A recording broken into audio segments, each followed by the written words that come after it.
Alright, we're here with Slade Da Monsta. You've produced for hella guys like Lil Uzi, Key, G-Eazy, Yachty, the list goes on. We recently saw that you're in Paris right now. Do you mind letting us know what you got going on out there? Yeah, man. I got a couple DJ sets out here, and I came to do a series called Masterclass at the Abbey Road Institute of Music, where you just do some Q&A with some up and coming producers and engineers. That's awesome. I was trying to kind of back up where you started. You originally moved to Atlanta for film, is that right? Yeah, so I'm originally from North Carolina, Reedsville, North Carolina to be exact, and I was just trying to find myself, man, after high school and shit. And I had an older brother. Well, I have an older brother that lives in Atlanta, so I just moved to get the hell away, man, because it was a small city. And my brother's college roommate was was into film. His name was Greg Williams, but his stage name is G Visuals.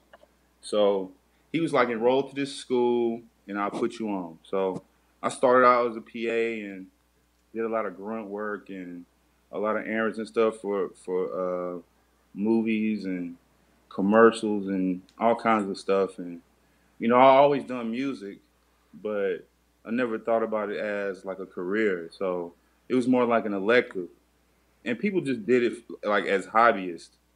Where I'm from. So we had a audio department, and I started making beats, and I got pretty good. And I met some guys, and they were super impressed. So I just made a career change, man. Because I mean, I love film, but it just wasn't nothing like the music, man. The music just it does something to me. So um, I started becoming a producer, man, and the rest is history. Oh yeah, no, and it seems like it's going really well for you. Just with all the guys that you've worked with and the songs we're hearing these days. But kind of taking it back, you said you started to take music more seriously. Who were some of the original artists that you got linked up with in Atlanta that kind of maybe kind of helped get your name out there? Well, I actually started as I was a producer, but I wasn't making any money, so I started engineering. And let me back up. Let me tell you a story. So a friend of mine worked at a radio station called Hot 1079. He Hmm. was the he was a producer. He used to do all the drops and all the editing and shit. And I used to sit in with him while he did it. We were in college. We went to American Intercontinental University. And one night he stole a CD of my beats and played some beats for a group of guys, and everybody in the room was going crazy, like, "Yo, who made these beats?" And one of the guys uh, pulled me outside and was like, "Yo, what's your name?" And I was like, "My name is Slade," and his name was Jay Praise, and he's like, "Yo, I produced Wankster for 50 50 Cent. It Cent. was my Yeah. first placement." I was like, "Oh shit!" So he set me outside, man, and was like, "Yo, you talented, man." I had only been making beats for like 6 months, so shout out to him, man. I don't even know where he is right now. I ain't seen him in years, but Really? shout out to him, man. He's one of the reasons I started taking it serious. But one of my first mentors was Stevie J from Love and Hip Hop, but that's not where he's a world renowned producer, but he was one of the first people to like give me give me advice, show me the hustle, and I knew 2 9 as far as artists go. Um, I met 2 9 when they were in high school. Curtis Williams, Key, Jace, the whole gang, man. I knew them when they were in high school. And Reese La Flare, me and him had a crib together, so we were roommates. Oh, nice. You know what I'm saying? So everybody used to come by Reese's crib. We were like the older brothers to everybody. And this is like when blogs first started to get popular and shit. And I kind of came in the game at the beginning of the streaming era, the blog era. So guys like Key, Curtis Williams, Trinidad James, Big Crit, Lloyd was some of the first acts to really genuinely fuck with me. But my first ever placement on a record label was with Flow Rider. Nice. Uh, so that was kind of like my introduction to the professional side of the game. But it's so many people that influence me, man. I can't even name them all in Atlanta because Atlanta is like a melting pot of artists. Yeah. I could name so many people, man. Because I engineered too, so that's how I got Slade. My last name is Slade. You know what I'm saying? So I used to get booked to engineer sessions, and they'd be like, "You got any beats?" And I'd be like, "Yeah," and I play my beats, and they'd be more impressed with my beats than my engineering. So they'd be like, "Oh, you a monster! You a fucking Slade Da Monsta." So it just kind of stuck, man. So, but yeah, so those guys I named are some of the ones I can name that are notable, man. It's so many though, man. Yeah, definitely. And that's kind of funny you say that. I feel like a lot of the different producers and engineers we talk to, we talk to Jay Rich and all these guys. A lot of them tend to say it's almost like Key and the 2-9 dudes have really, helped out with a lot of careers, whether it be production, anything like that, as far as, just kind of working with the guys. But speaking of guys like that, I mean, yeah, we know that you have songs with PnB Rock, Skeme on the West Coast, Yachty, of course, a bunch of different Mm-hmm. people. But how often is it that you're hands-on in the studio when these artists, are using your beats and stuff? I mean, I guess how often do you communicate with them when it comes to making a beat for a specific artist? Well, like about 95% of all the music you ever heard from me, I was in the studio with them. Nice. So I kind of learned the game. I don't really like producing through emails. Because I'm real personal. You know what I'm saying? So, because I engineer, I know how. I know what workflow artists like to work at. So, that's how I get a lot of my records because I'm actually hands on with them. So, I try to keep what I do to like who I work with to a minimum, but it just seems like everybody I've been working with in the past 5 years blew up. Yeah, no, really. Like all at Yeah, once too. it's like it's crazy, man. Like I met Yachty literally the week he took off. No shit. Like, I met Trinidad James because he was a clerk in a shoe store and helping me with my order, and we got to chopping it up about music, and a week later, All Go Everything came out. It's just timing. It's just timing, man. So. But yeah, for the most part, I'm in the studio 95% of the time. I record all of my shit. I'm just now getting to the point where I'm starting to trust certain engineers to record my shit. Yeah.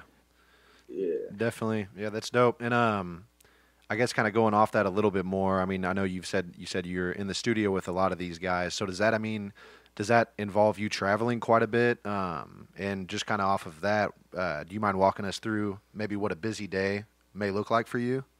Well, not really because I don't really travel a lot. I just started traveling more in the past year, but just trying to expand my brand and plant seeds everywhere else. Mm-hmm.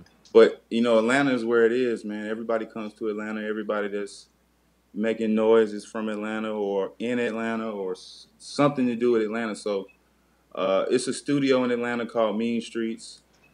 I used to manage a studio called Penthouse. Then shout out to Ty, man, Penthouse. I used to manage that studio, and I was one of the head engineers. So a lot of these artists like OG Mako, he used to live on the street where the studio was, and I remember when he used to come in there with guys. They would all chip in and get like 4 hours of studio time. It would be like 5 guys chipping in on 4 hours. Everybody trying to get on one beat. Yeah. So as I started progressing in my career, those guys stayed in touch with me. So, we have QC in Atlanta, we have Mean Street, we have 11th Street, we have Patchworks. So a lot of these artists that I worked with in the past are finally getting situations where they can get in these A-class studios. And they'll just be like, "Yo, Slade, pull up, man. Play me some beats, Slade." Yeah. Or I might be at getting some pieces somewhere and I don't know, bump into Curtis Williams, and he'll be like, "Yo, follow me to the studio." But PnB Rock is on Atlantic, so I've been working with a lot of Atlantic artists lately. and most of the Atlanta artists record at Mean Streets, which is DJ Drama Studio. Nice. So even though it looked like I'm moving around a lot of these guys record at the same places. Yeah. Being that all these guys have kind of blown up recently, are you open to work with anyone, or are you kind of trying to stick with those guys? Nah, man. Like, well, the guys that's been rocking with me, because it's so much competition in this world, man, and the way technology is moving, anybody can make a hot beat. So, I just appreciate all these guys fucking with me. So, um, I try to stay in touch with them, and when they ask me, "Yo, Slade, send me a pack," I normally try to do it diligently, but I'm always looking for new people to work with. That's why I'm out here in Paris, man. I'm out here now, just scoping the scene, man, and just seeing what's going on this side of the world. Yeah. That's dope too. I feel like, especially as of late, a lot of European artists are popping up and kind of starting to fuck with the States, and like Drake's obviously putting on, or I mean, I don't know that he's necessarily putting them on, but just kind of working with like Skepta and that Gigs guy. It's pretty cool to see Yeah, it branch out. yeah, I like Gigs too, man. I heard a lot of good things about him, and I'm starting to see his name pop up a lot, man. I would love to work with Gigs too. Hell yeah, dude. That would definitely be dope. Out of all your experiences so far, and you can even relate this to any of the artists, what has been probably your most memorable or just kind of your most life-changing path in your career that you've taken? Um, the most life changing. Um, hmm. Man, I'm gonna probably say recently, man, working with Orlando Warden, man, over at Atlantic. He's an A&R. He signed PnB Rock, Kodak Black, A Boogie with the Hoodie, and Fetty Wap. Oh no shit. And recently he's just been like, "Yo, send me one," and I just been throwing the alley oop to him, and he just been slam dunking it. Here, A Boogie. Here go behind the back to PnB Rock. Here go between the legs to Low So Loaded. It's just been everything been crazy, man. So working with him has really like gave me a boost of fire. You know what I'm saying? But I think honestly, working with Lil Uzi Vert, man, was like one of those things where it was one of the first times I worked with an artist from the very beginning. Like I said, when I met Trinidad James and Lil Yachty, they blew up the next week. So I hadn't worked with them to get them to that point. But Little Uzi was the one kid that I remember was in the studio and was just in the corner, just watching, listening, paying attention. Yeah. And it was like watching a baby grow up. And just fucking blew up, man. So that was one thing in my career that I was proud. I am proud to witness. But yeah, recently, man, everything has been straight, positive, all good, man. It's nothing but up from here. And like, I can't wait till you guys hear what I got coming out next, man. Like, just fuck some shit up. Definitely, man. I know we were looking forward to it 100%. Like we said, we were looking through your catalog, just like, holy shit, man, this dude's worked with everybody from the ground up, like those giant records too. The one with Lil Uzi and Don Cannon that you worked on. It's pretty dope to see it all come together, and especially to get to hear, the behind the scenes of it all. Oh yeah, so like how I met Uzi was I've been knowing Cannon. Cannon is like he's like a master sensei producer. He's like he's like the producer that all the producers like, get advice from and, look up to, because what him and Dita Drama has done for the culture and like with the Gangsta Grills has been phenomenal and has definitely left an impact on everybody that's new in the game. So I was working with DJ Sense Engineering at Mean Streets, and Cannon knew me as a producer, so he was like, "What you doing here?" Because I'm not signed to nobody. I've never been signed to nobody. I don't have any pub deals, none of that shit. So Cannon was like, "What you in here doing?" I'm like, "Man, I'm just hustling. I'm not selling any beats." So DJ Drama came in a couple sessions and took a liking to my style of recording and was like, "Yo, can you record for me? Can you record some sessions for me?" And I was like, "Yeah." So he called me and it started out with Nipsey Hussle. So I was recording Nipsey Hussle for like a month. Nice. And engineering him and shit. And I was sneaking some beats in and shit. And then the whole time Uzi was there, but they was just letting him record when time permits. You know what I'm saying? So after about a month, I started recording Young Thug, and I recorded him like 2 times, and he was like, "Yo, I really fuck with you." You know what I'm saying? They even asked me to come on tour with him, but at the time, my wife was pregnant with my firstborn, so I was like, "Nah, I can't do that." Yeah. So, and two, the whole time I was engineering, I hated it. I didn't hate it. I didn't hate engineering. It was just that when you're trying to be a producer and you engineer, it was just kind of hard to be taken a little serious sometimes. So Yeah. I started to fall back from engineering. But, the stuff I did for Young Thug ended up being on the Bar to Six as far as my engineering credits go. So you did Check, didn't you? Or did Huh? did you produce Yeah. Check? No, I engineered it. Oh, I got you.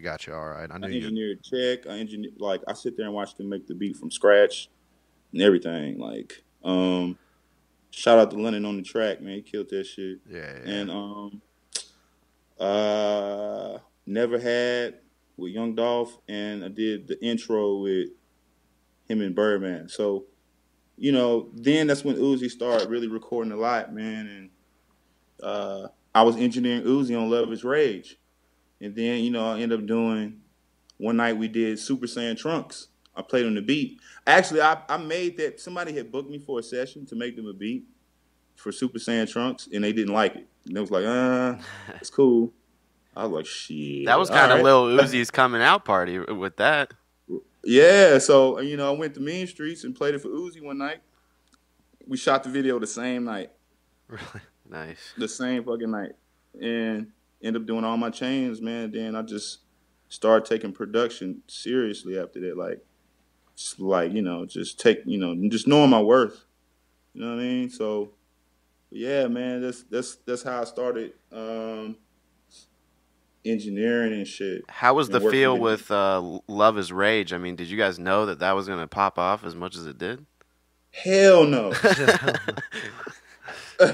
Because a lot of Uzi's past stuff doesn't even sound like that at all. Yeah. Dog, like, I've made before Love Is Rage, I looked at my discography one day. I had maybe 120 songs on the internet. You know what I'm saying? Yeah. Like, just between major artists and local artists and people buying beats and so hell no, I didn't know. Because like I said, man, that's one of the reasons I'm out here speaking at this school, man. So just to teach these kids about the process, because when I worked with Flow Rider, I wasn't there, and two, it was my first time ever getting a placement. So I thought I was like, I'm fucking rich. It's Flow Rider, I'm rich. Yeah. You know what I'm saying? But it wasn't the case. Yeah. I didn't have the single.